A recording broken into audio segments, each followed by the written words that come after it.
Antoine est exploitant agricole en céréales. Il trouve son métier intéressant. Il trouve son métier pas facile tous les jours dans la conjoncture actuelle. Il n'a surtout pas le temps de se compliquer la vie. Aujourd'hui, Antoine est perplexe. Il sort d'une réunion avec Jean, son conseiller technico-commercial.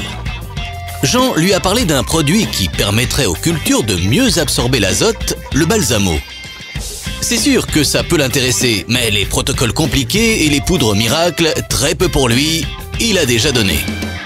Effectivement, Antoine entend une petite voix dans sa tête. Antoine, tu ne vas pas te laisser compliquer la vie par ton fournisseur. C'est pas lui qui cultive. S'il y avait quelque chose à faire pour améliorer le rendement de ta parcelle et la qualité de ton grain, ça fait longtemps que ça se saurait. Mais une autre petite voix intervient. Eh bien justement Antoine, ça ne se sait pas encore beaucoup et pour cause.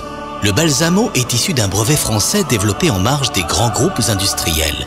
Le produit n'existe que depuis quelques années et son agence de communication s'appelle le bouche à oreille. Mais la première petite voix revient à la charge. Ah ben voilà, un professeur Tournesol croit trouver un produit pour faire plus de blé et il faudrait le croire. Pas si tournesol que ça Antoine. Avant d'être commercialisé, le balsamo est passé à travers un protocole d'essai draconien. Plus de 650 parcelles observées sur plusieurs années. C'est pour cela que ton distributeur l'a référencé et que Jean, ton technicien, te le propose aujourd'hui. Je t'explique. En fait, balsamo aide la plante à assimiler l'azote. Le plus pratique, c'est de l'ajouter à la solution azotée présente sur l'exploitation et de l'appliquer lors du 3e apport.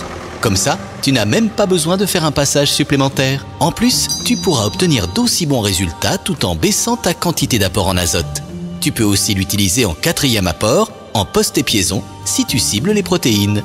Si on s'approche un peu, voilà ce que ça donne. Balsamo aide la plante à assimiler l'azote déposé sur la feuille.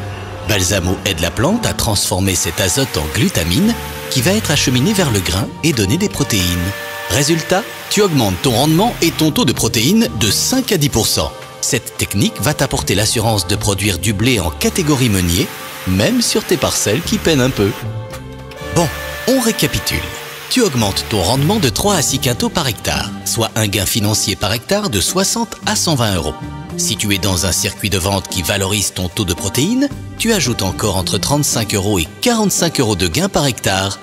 Conclusion, si tu utilises Balsamo, tu as un coût de 30 € par hectare et tu récupères entre 95 et 160 € par hectare. Pour 1 € dépensé, tu en récupères entre 3 et 5,50 €. Et je ne te parle même pas de la sécurité de produire du blé classé en catégorie meunière. Antoine en a assez de tous ces arguments. Ça l'embrouille. Antoine se souvient qu'il a déjà entendu ce nom Balsamo. C'est son collègue Bernard qui lui en avait parlé. Il va l'appeler. Au téléphone, Bernard lui répond. Antoine, ça fait plaisir de t'avoir, surtout que le métier n'est pas facile en ce moment. Balsamo, ce que je peux te dire, c'est que ça fait plus de 5 ans que je l'utilise. En moyenne, je fais 4 à 5 quintaux de plus par hectare. Et mes récoltes sont systématiquement classées en blé meunier. J'ai connu des années sèches, des années pluvieuses, des années sans développement de racines et j'obtiens toujours des super résultats. Par les temps qui courent, ça serait dommage de s'en priver. Eh oui Antoine, Balsamo, ça serait dommage de t'en priver. Tu n'as plus qu'à essayer.